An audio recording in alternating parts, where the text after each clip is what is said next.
Hi, I'm Sarah. My pronouns are she, her. We're at Crail Pottery, which I co-own with my brother. Crail is in the East Neuk of Fife in Scotland. It's the best place to live. Crail Pottery was started by my parents, Stephen and Carol Grieve, in the 1960s. They were really young. My mum was 19, my dad was 22.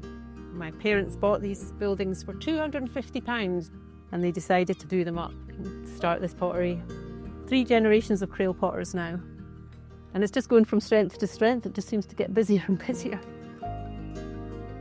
I was meant to go off to university, but I took a year out to work here and then went and worked in Australia for a little while in a pottery.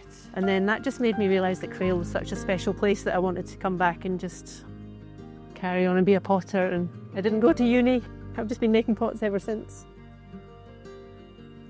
The best thing about being an independent business is just being able to make all the decisions yourself about absolutely everything. And I feel so lucky. I've had lots of difficult things happen in my life, but I feel incredibly lucky to get to work here and live in this lovely place.